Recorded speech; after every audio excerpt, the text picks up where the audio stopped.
Hey, Andrew. Hey, Vincent. Where's your bear? Where's my bear? Beer. Oh, my beer. Yeah. I know, we should have a green beer for the show today. Yeah. St. Patrick's Day. I know. Happy St. Patrick's Day. Glad to see you're wearing a little green. Oh, here. Yeah. Okay. Yeah. Kira for today? No doubt about it. Clover. Clover. Yes. Absolutely. Yep. Who is rolling in clover? Do you like that one?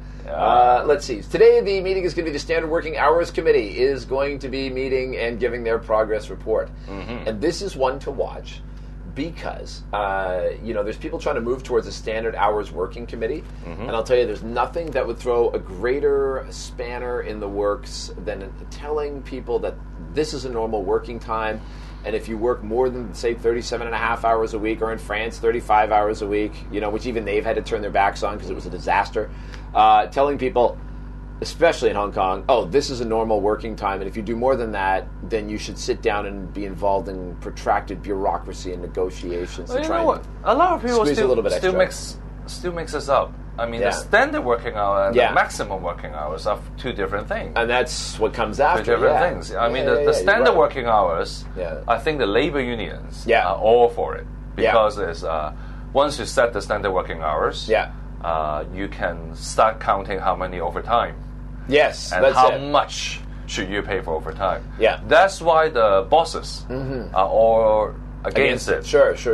However, if you're talking about maximum working hours, it's a completely different thing. Yeah. It means that you cannot continue not sleeping and working for, let's say, 20 hours. Yeah. You must give them a break.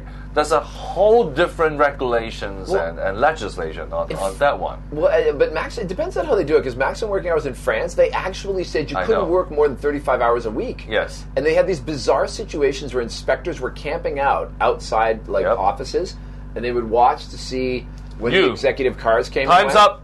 Go. Yeah, and they would ding companies.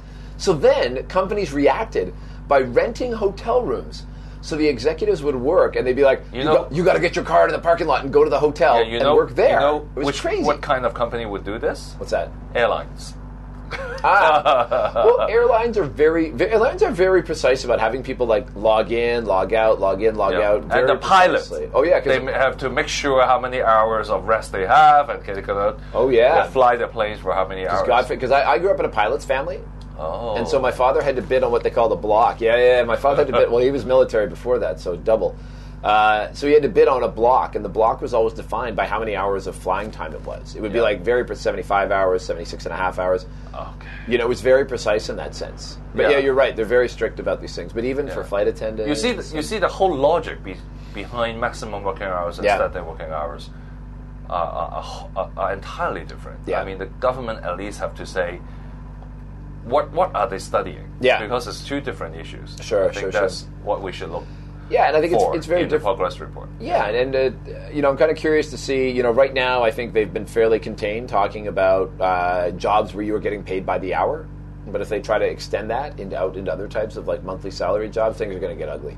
Yeah. So it'll be one to watch for today. Yep. All right. Thank you, Andrew. All right. You bet. Cheers.